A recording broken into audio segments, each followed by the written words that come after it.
What's going on, guys? Is this thing working? Are we live? It looks like we're live. What's happening, everybody? Hope everybody's having a fantastic whatever day that you are watching this. If you're new to the channel, thanks for stopping by. Appreciate you hanging out with me. My channel is basically not much more than a background noise generator, usually talking about motorcycle stuff, engine stuff, things of that nature. You never really know what's going to roll across this channel, though. And for the most part, guys will have this on in the background while they're doing something much more important than anything that I'm going to be talking about. I am sure of that. So this is the live show. It's my opportunity to interact directly with you guys. It gives me an opportunity to also go through, let's say, videos that didn't quite make it.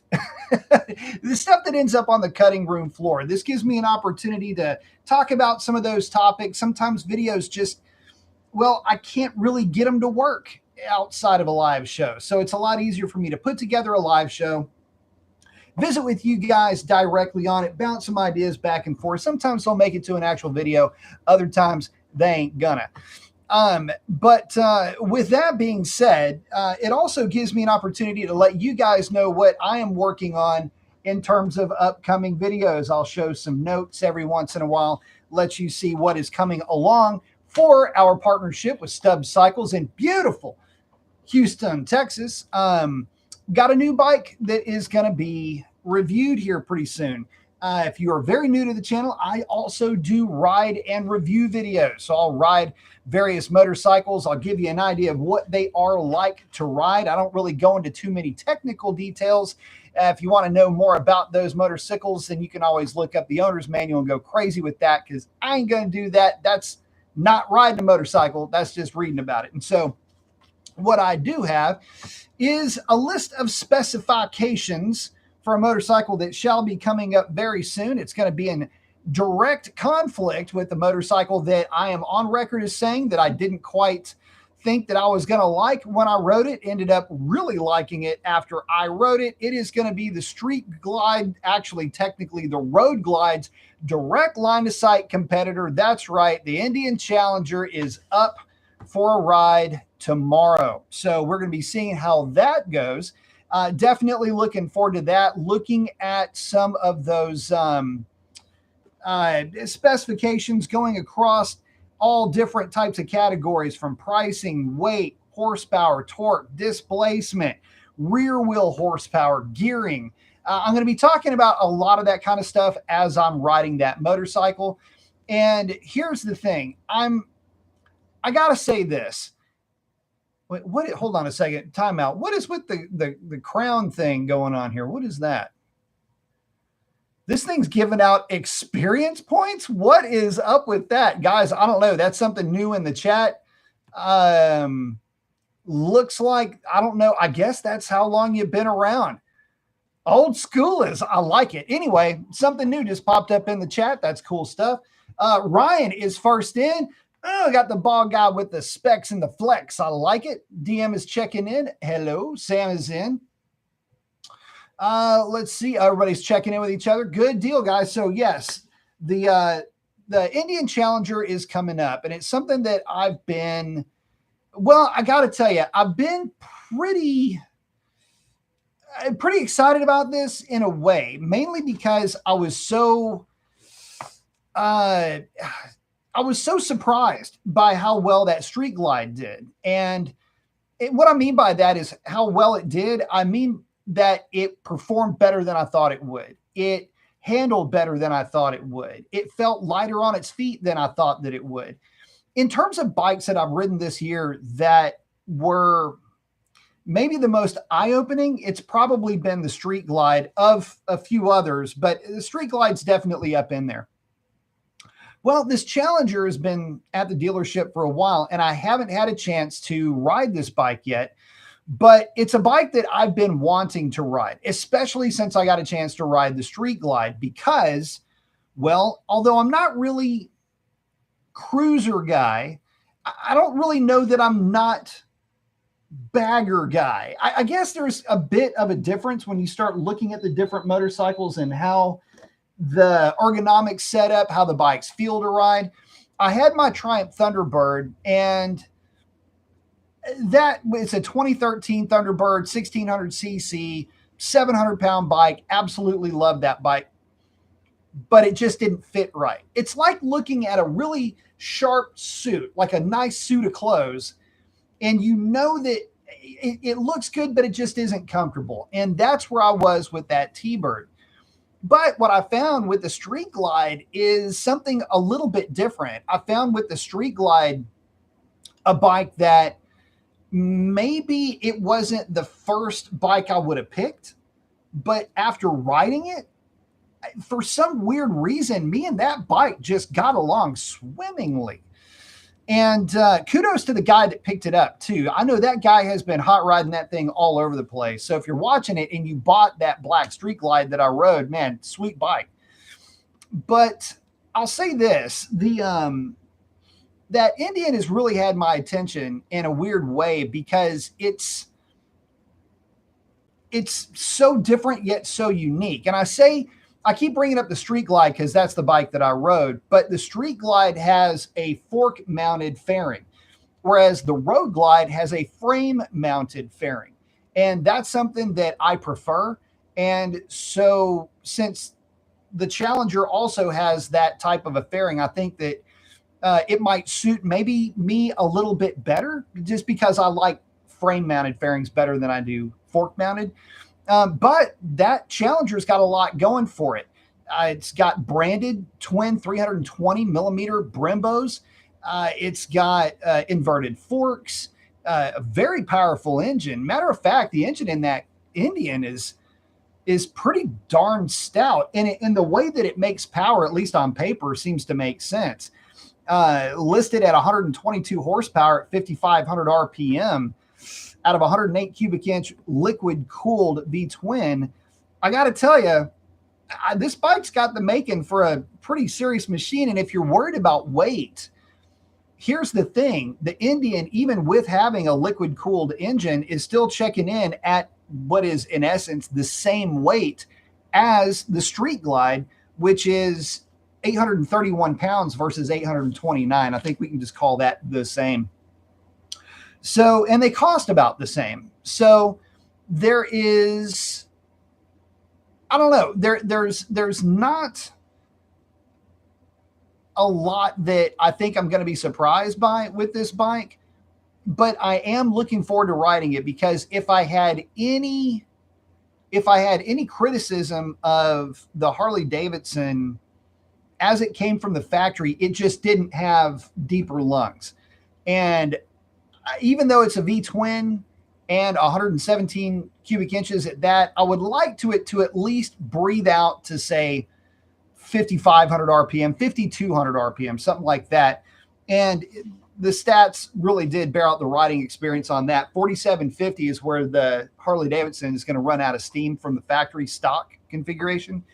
And again, the Challenger making peak power at 5,500. It's a much longer legged bike in that respect. Oh, and in that case too, it's also more aggressively gearing.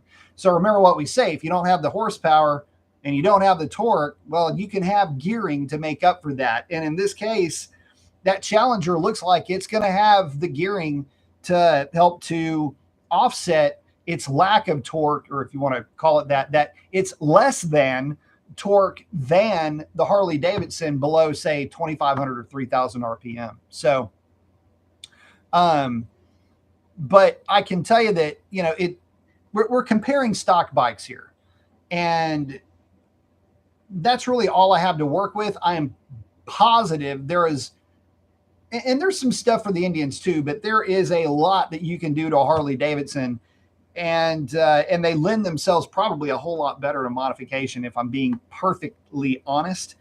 And I'm also, here's the other thing, I'm comparing a 117 to a 108. I'm not comparing the 117 to a Power Plus motor from Indian. We're talking entry, is if you want to call them this, but entry level power packs too. So I feel like that's the most fair. And by the way, rear wheel power numbers, this is Cycle World's dyno too, from 2020.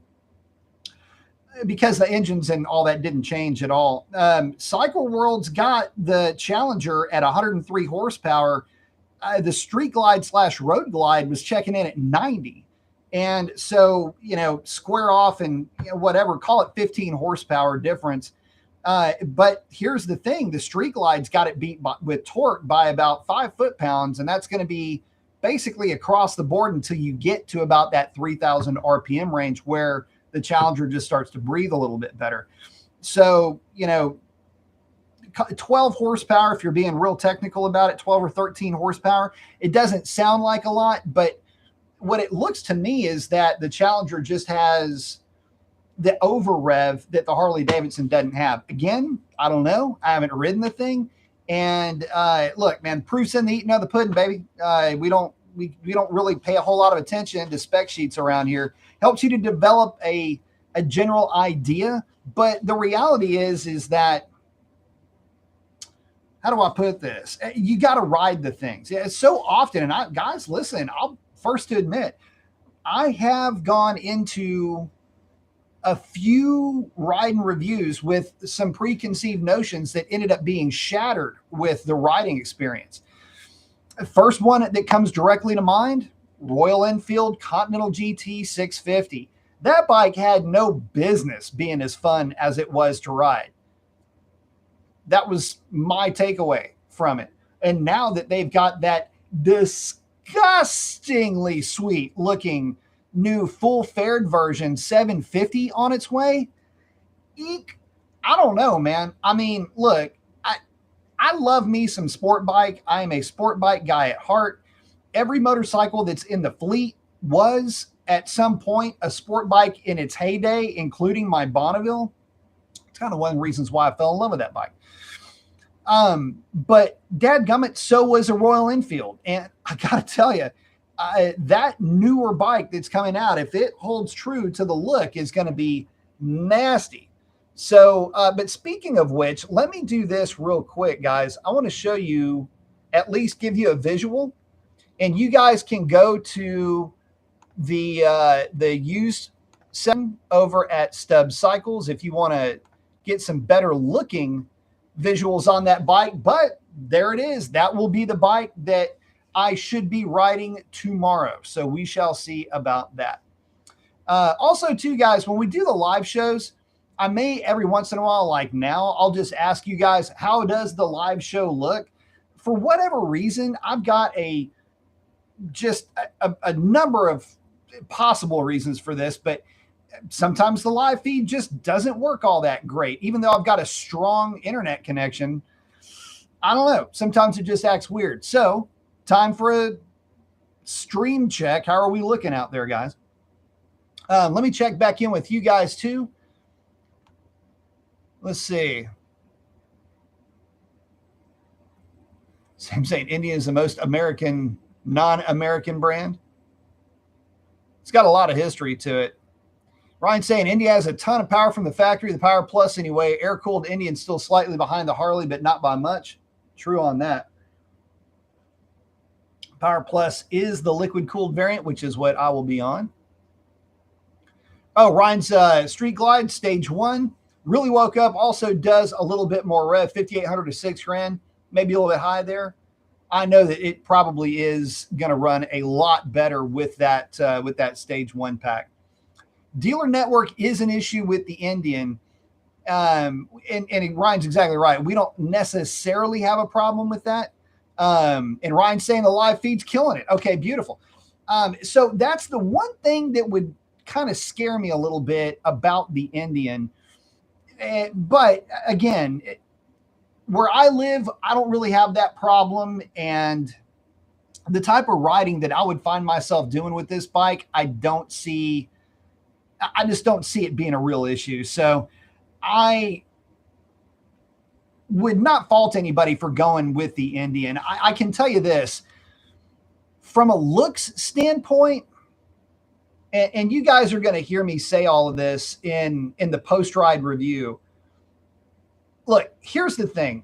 From a looks point of view, the Harley's got it beat. You have to admit, the Harley Davidson, in my opinion, is going to check in as just being a better looking bike. Let me look at something real quickly. Bear with me just 1 second. It may go blank. I'm still here. Don't worry. Let me see something real quick. I want to try to find one of these bikes in inventory. Well, here's a nice one. This is a let's take a look at a Road Glide real quick. Because Road Glide realistically is the closest. Let me just do this real quick, guys. I'm going to over to here, share the screen. I think that's it. Oh. Okay, so here's the thing, man. Look, but when you're the one that wrote the book, you can have a bike that looks like that. And I got to tell you, it is a darn sharp looking machine. Let me scroll this over. Dude, that is a damn good looking bike. Now, again, we're not exactly comparing apples to oranges because, you know, trim levels and all of that, but you get the idea. It's the Harley Davidson just has a bit more of it's got a bit more of a traditional look. It still retains that very agricultural blue collar type build look where the Challenger doesn't. The Challenger is oh man, I just screwed. Hold on a minute. Hang on. Oh my goodness. Time out. Well, we have just got all kinds of crazy stuff going on here. Time out. Time out. There we go.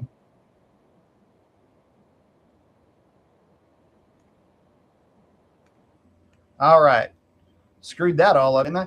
Anyway, what I was saying is that the Indian, I don't know how to say it. It looks good, right? I mean, it's not a bad looking bike. It just doesn't, it looks like what you would think. Like if I were to draw Harley Davidson bagger, I would probably draw something that looks like the Challenger only because I wouldn't be skilled enough to draw the Harley Davidson, if that makes any sense. It's got a bit more of a plasticky look to my eye, but when you see it and you sit on it ergonomically, it's really good. So I can't really fault it in that respect. It's just how the bike was put together. It's a liquid cooled bike. There's some things that are going on with the bike that I suppose aren't immediately recognizable. The Indian for me and any other motorcyclist that's out there, it's weird because it starts to fall into this uncanny valley where you look at it and you're like, man, that's a good looking bike. But then the Harley Davidson shows up and it's like, oh, okay, never mind. Yeah, that bitch just walked through the door, right? Anyway, you get the idea. But again, I'm okay with the Indian being like that because it's got a little bit more of the modern going for it, you know, and the modern has that more rounded, more sculpted, not quite as mechanical, agricultural type of a look that I like with the Harley Davidson.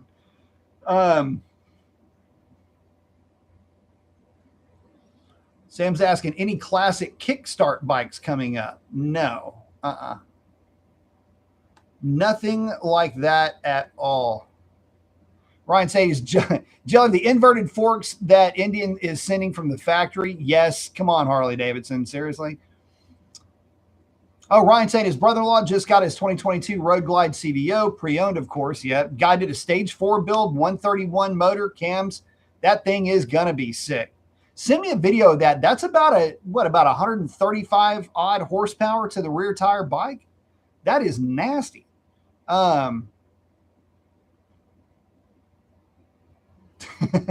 Sam saying he's going to the local with his blindfold on. Yeah, I understand. Yeah, it's best to keep your blinders. Um,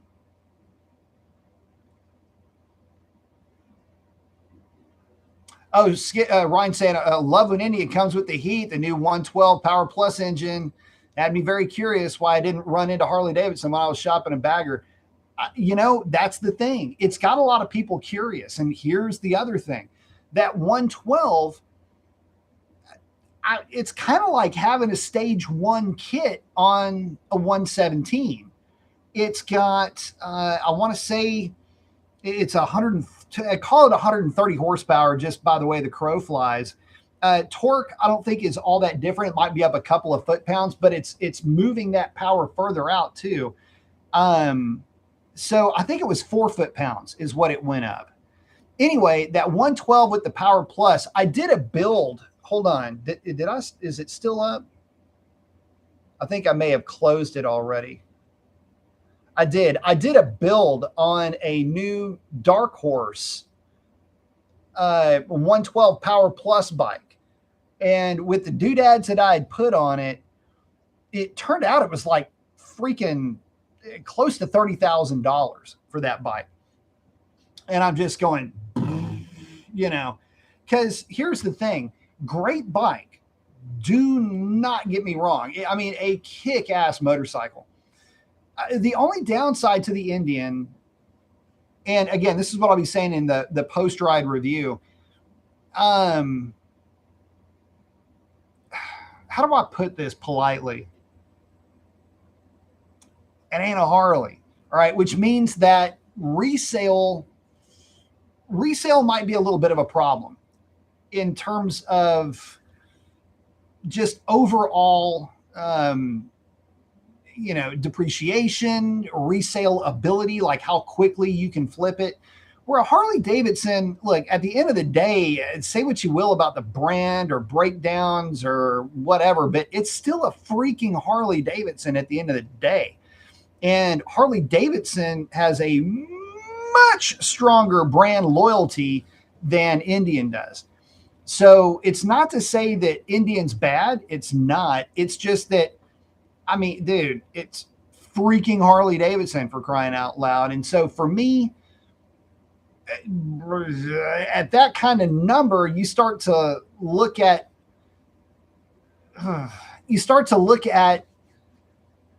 what you get for the money. Technically, it might be a better bike all the way around. I don't know. I haven't ridden the thing yet. Tomorrow will shine a light on that, but I just don't know what it's going to end up translating into. So there is that. But let me check back in with you guys. Ryan's saying, yes, sir. Absolutely right. 112 is like a stage one. That's what it feels like. Yeah. Yeah, Ryan's saying brother-in-law is stage 4, 150, 150. Yeah, I can't remember. I know it was it. I know they make a ton of power. They're just, it's nuts once you start getting those things up into that range.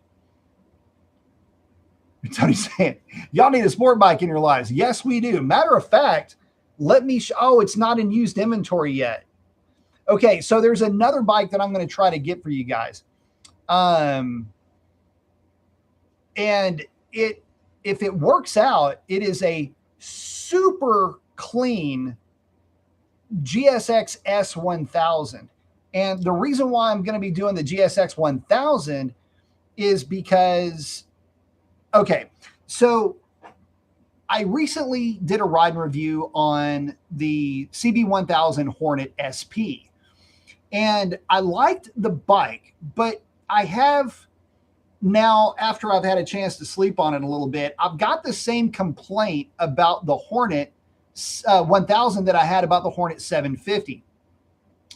And that bike just, it felt like it was built to a price point. It really did. It's got good power, but you can tell that it's hemmed up a little bit by US regulations, whatever it is that keeps power down. And But with that being said, the bike absolutely rips, and you're going to get your bike reflashed anyway. So the way that they come from the factory to me is just like, hey, this is what you get to ride home, basically, right? But remember, I rode the GSX S750 and I had my Katana. But here's the thing, the Suzuki compared to the Honda, talking about the Hornet 750, the Suzuki was just so much better built. I'm not talking about the 8S. I'm talking about, well, even the 8R for that matter, felt like it was a better built bike. And I get it. The 8R is more into the, but they're all in the same class. They're all middleweight sport naked-ish bikes, right? Well, here's the thing. The S750, GSX S750, it felt like a more substantial bike. It felt like a more grown up version of a middleweight naked. Well, I have a feeling, and believe me when I tell you, this is going to be apples and oranges, because this GSX S1000 ain't no punk. Full Yoshimura setup on this bike. It is not stock.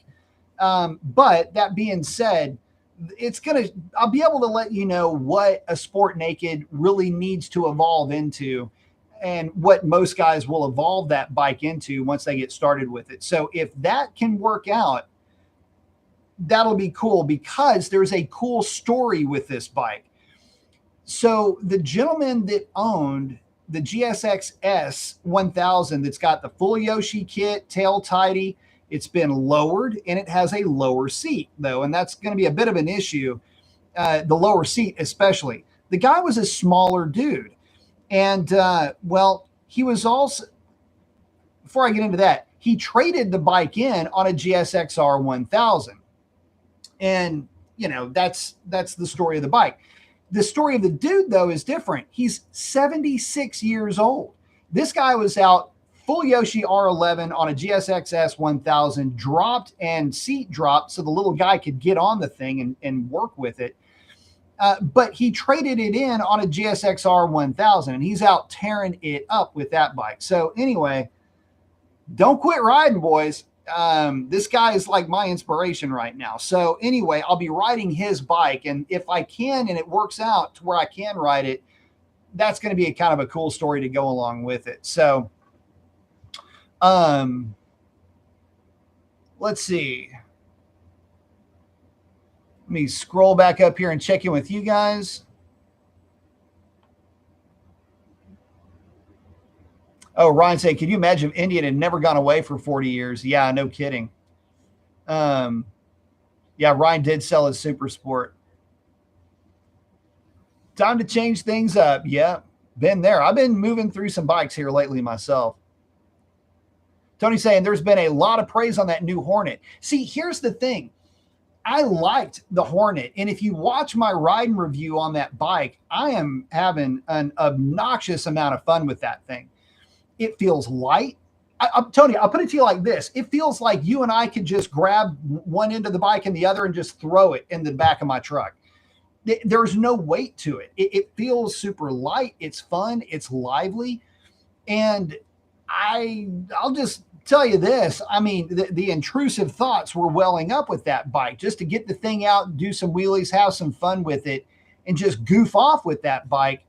Man, I got to tell you, it was tough to not get out there and do some things with that bike. It felt, I'll put it to you another way.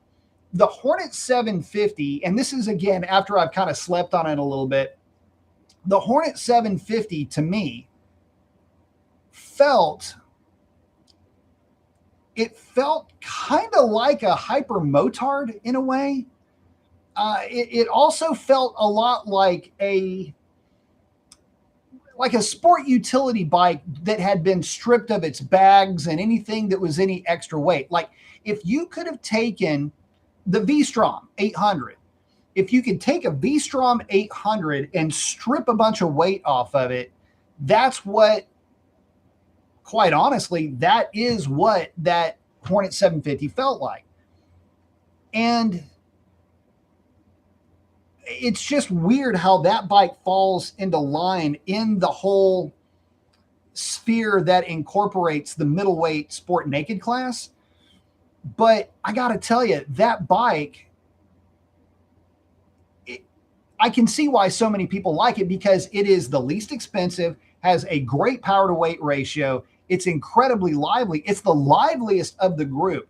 And I think one of the things that I like the most about the Hornet, and this is why the Hornet and the GSX-S 750, they're on literally two different sides of a bookcase. And you'll hear me say this a lot about different bikes. You could literally have both. Like if you're into middleweight sport nakeds, you could have both of these bikes in your garage and have completely different riding experiences. They are so different from each other. Where the GSX-S kind of takes itself seriously, the Hornet doesn't. It's a lot more carefree and goofy and fun to be around.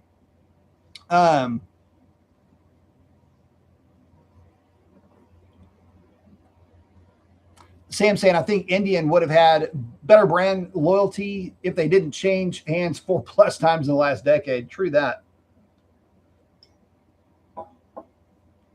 So, Ryan, the SV650, I'll tell you something. Full fairing setup. Was the SV650? Is it the SV650S? I don't think they make it anymore, but let me look at something. Bear with me, guys. I think it was the SV650S. Yeah, it had a fairing on it. Remember this bike? For whatever reason, and I don't know why, bear with me. Let me click this, and let me pull up that other page for you real quick, guys. So y'all remember that, skids? This is the one I'm talking about. Just any of the fully faired SV650s from back in the day. You never see these bikes out and about anymore. Let me expand for just a minute. Let me grab this image right here.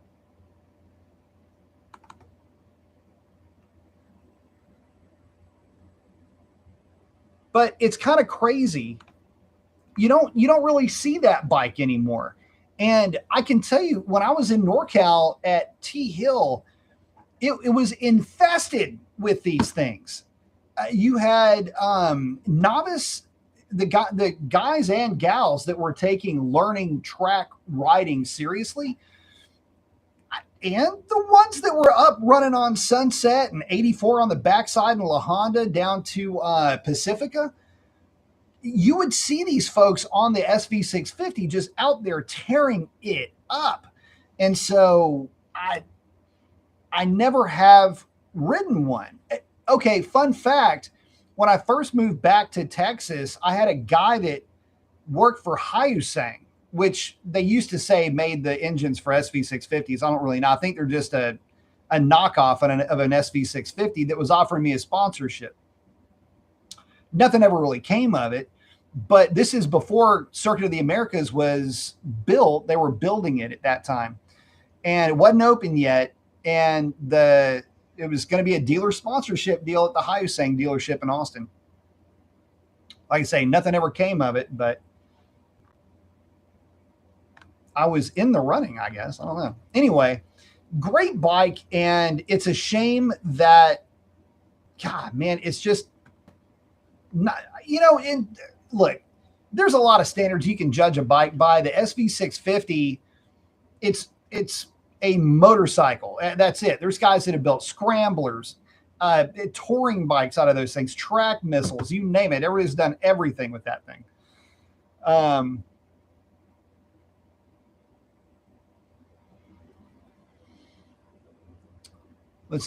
pretty sure Indian was owned by Polaris. Might have been. Was that Victory? I can't remember who was. It's been a while. Ryan said, if I was shopping a small, nimble cruiser, looking at a Sport Scout, love the look and the rider position. Love the bar and the riser. Sport Scout's a nice bike, and it's only $9,000, $9,000 or $10,000. They're very inexpensive. They look amazing. And that's one of the takeaways for that bike is that Harley Davidson, they got the Nightster. There's just nothing in there that is, it's not the same. It just doesn't, it doesn't pull that, it's a Harley out of me.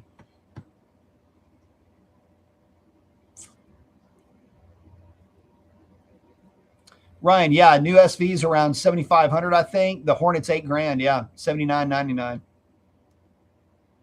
Goldfish is in. What's up, Fish? Saying, what PSI should I try for the Gixxer 600 on in the canyons? Just bought a Diablo 4 Corsa. Oh, good tire, bro. Okay, so for the Gixxer 6, go, shit, man, I'd probably go 35, 37, 35, 30, like 35 up front, 37, 35, 36, depending on your pace.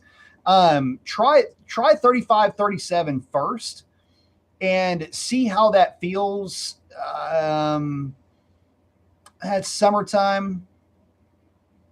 Yeah, 35, 37 should work. I know a lot of guys go 36, 36, or they'll go 34, 36 for like Mulholland, anywhere up in the canyons. I know that when we would run like any of the mountain runs on my GSXR 750 or the GSXR 600, 36, 36 was, I think, what I would run up in the mountains. We had some guys that would run 34, 36. So anywhere in that 34, 36 to 35, 37 range, I think is going to be good. It'll give you a lot of feel and a lot of drive coming out of the corners.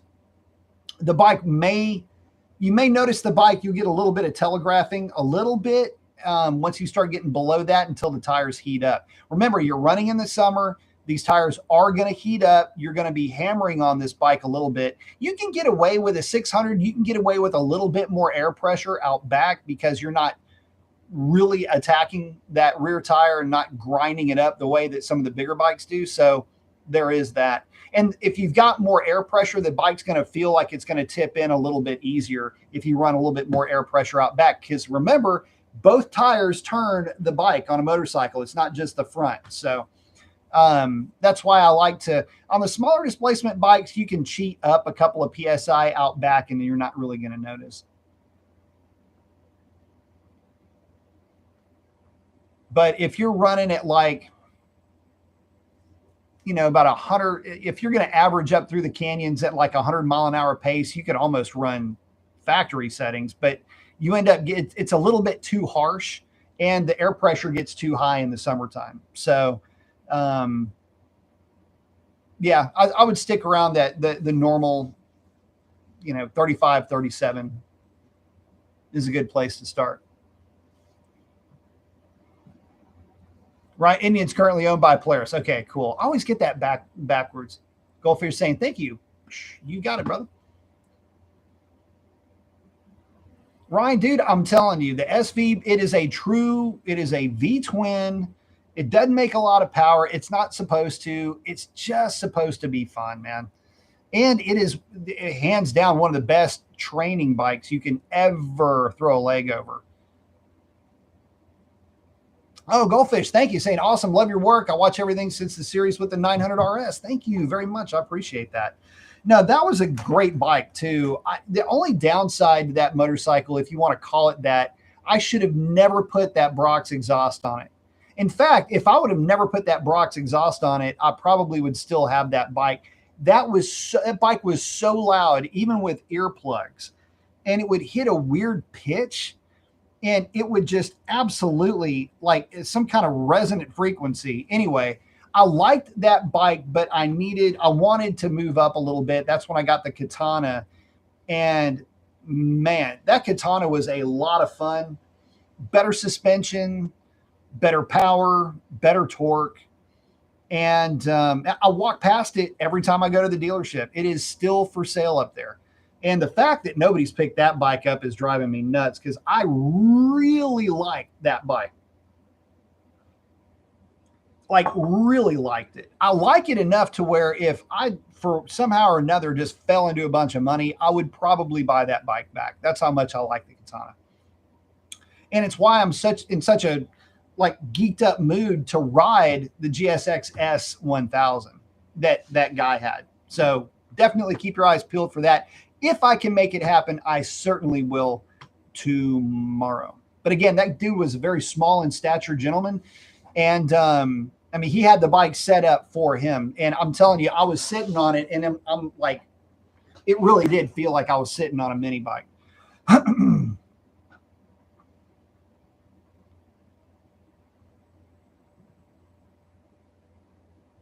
Brian saying, I rode a used SS 950 prior to purchasing mine that had the dual acro setup. Those can be loud. Yeah. Some of the noisiest exhaust. Yep. Goldfish saying, I sold my Z900 RS as well. Rear suspension was kind of funny, and I wanted to learn riding better, so I got the Gixxer. Bro, you made a good choice. I tell you what, tell me something, Goldfish, on your 900. Let me tell you where I ran into a major problem with my 900. When we would head out to the B and C roads, and even when I was hitting the on-ramps and stuff like that, which you guys know I'm just a dork. You get me around on-ramps and off-ramps, and I turn into a freaking animal for whatever reason. But anyway, I would have the bike committed. I'd be on the side of the tire, fully on the side of the tire, powering through that bike. And I don't know what it is, but that bike never felt settled. Like, I got the bike to where I could, I actually got pretty good with the 900. But here's the problem. The suspension always would start to wallow. I never, ever could get it set up right. I had the rear set up at 179 millimeters, so I had a lot of preload baked into that thing. I had so much time and effort put into the suspension setup on that bike. In fact, I was doing everything I could to try to stabilize it on the side of the tire, and it just always felt like it was just not happy with what I was dealing with or doing to it. And it was not dealing with it very well. And what was funny is that even when the Katana had horrible tires on it, the stock bars, everything about that bike, it was still better right out of the box than everything that I had done to the Z900 RS. And I know for a fact that guys have taken that bike, they put like K-Tech suspension setups on it. They've done a whole lot of work to it, and they got it to a place. But man, I was looking at that bike and I thought, man, if I start sinking money into that thing, I've already put a lot of money into it, and I love the way it looks. I love the way it rides. But anyway, yeah, I'm kind of with you. I had to move on from that bike. But the Katana, I'm telling you, there are days where I wouldn't mind, just having that bike back again. Just, it's such a good bike. And I put a lot of work into that thing too. And it's stock. That's the other thing. That bike still has the stock tune, just that M4 exhaust on it. Who knows? Maybe one day I'll do a ride and review on that bike. That'd be fun. I kind of wouldn't mind that at all, as a matter of fact. But yeah, getting back to it, just again, giving you guys a heads up. Again, just to review, let me get this thing pulled back up. This will be our buddy for tomorrow, and I'm looking forward to it. Not really coming into this with any kind of crazy preconceived notions, but I have a feeling it's going to be a lot of fun. And I know a lot of you guys have asked about this bike since I started yammering about it for a while. So we shall see what's going to end up coming from that ride review. Again, I'm looking forward to it, and I hope you guys are too. Let me get this back up. Oh, Gopher is saying I had an expert adjust my suspension as well. It got better, but I just didn't feel safe riding super fast. I followed your steps.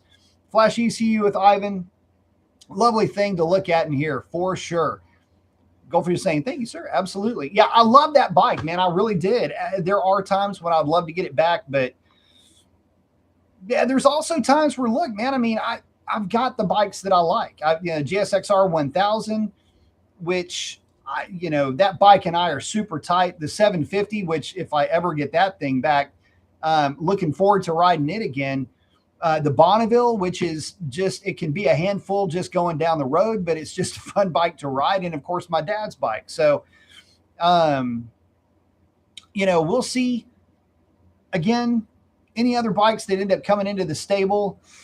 I'm still a little bit on the fence about bringing in another vintage motorcycle. I've got my hands full with the Daytona, and Lord knows I don't want to be trying to chase parts or anything like that at this stage of the game. If I were to get something else, I'm kicking around the idea of the Repsol bike, but I don't know. We'll see. We'll see. What I need to do is get my 750 back, so I quit and get my ass off a marketplace. Golfers saying you need a bike with cruise control, no doubt, right? Golfers saying you have the bikes. Yeah, the only thing missing, I'll tell you what, there's a couple of bikes that are out there that I don't know what I would do with them if I had them. But the one there's two in a way. There's actually three. And they're more budget conscious motorcycles than anything else. Again, one of them is that Royal Enfield 750. I can't quit talking about that thing.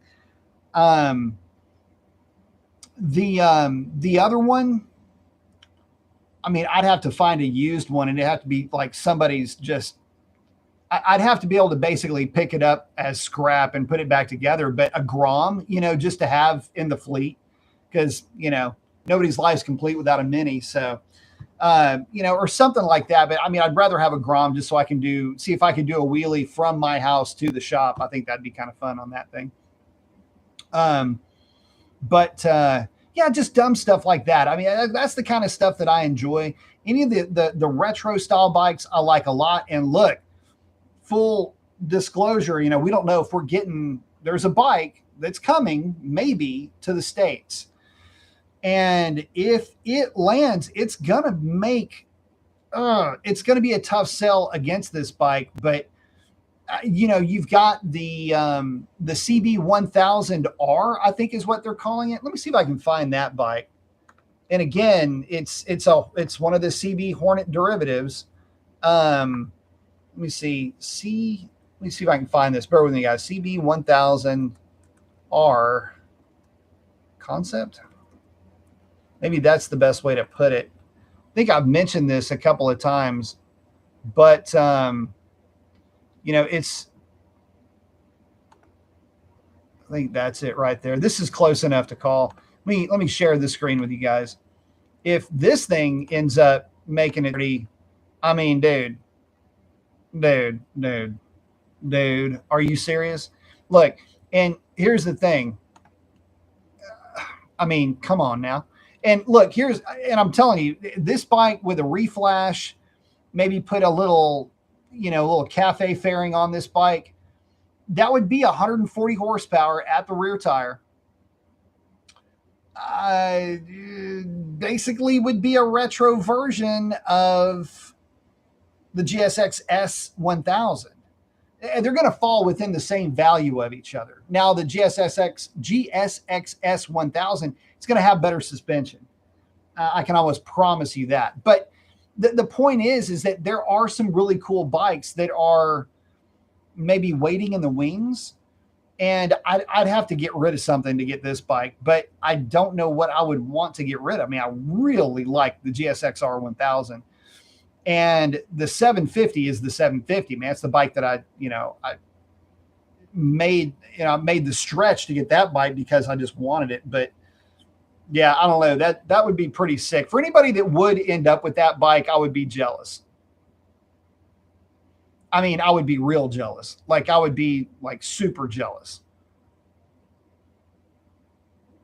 But damn, just look at it. That is just a thing to behold. If we get it in the States, you never know. Let's say it's 2 or 3 years down the line and I've done whatever I'm going to do with whatever bike that I would have done it with. That would end up being the bike that I would probably add to the fleet. Or, nah. Okay, so Suzuki does have a bike.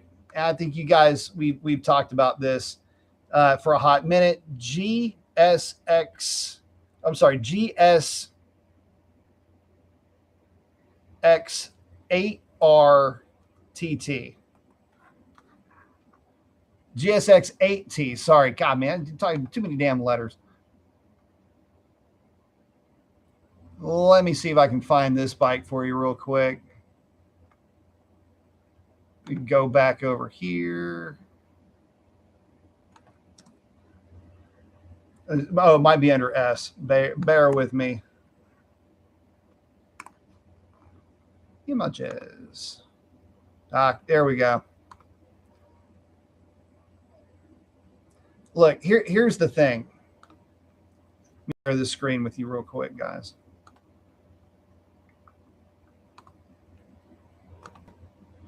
Okay, so here's the other one. Now, the problem with this bike, and I can tell you right now, there's two problems with this bike right here. That is a hell of a thing to look at.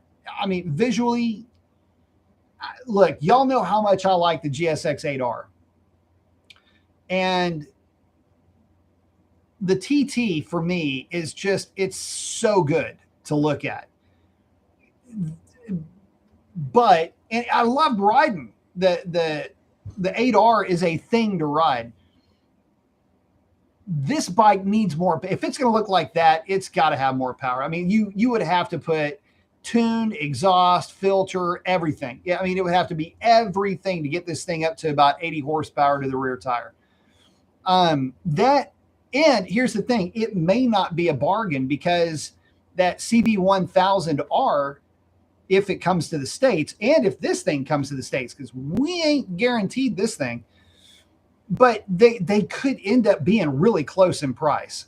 So, I mean, do you get 150 horsepower? These are, when I talk numbers, usually it's like de-restricted. Do you go with 150 horsepower CB1000, or do you go with an 80 horsepower TT? The problem is we don't ride spec sheets, and I understand all of that. But look, either way you go, you cannot go wrong. And I absolutely adored that 8R that I rode, so much so, and I've said it before and I'll say it again, if I didn't have my Bonneville, that 8R would already be in the fleet. So I'm not really a size queen when it comes to horsepower numbers, but I will say this.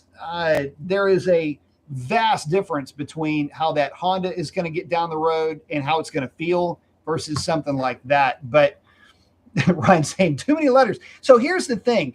I'll get, it's kind of like Suzuki's almost as bad as Harley Davidson.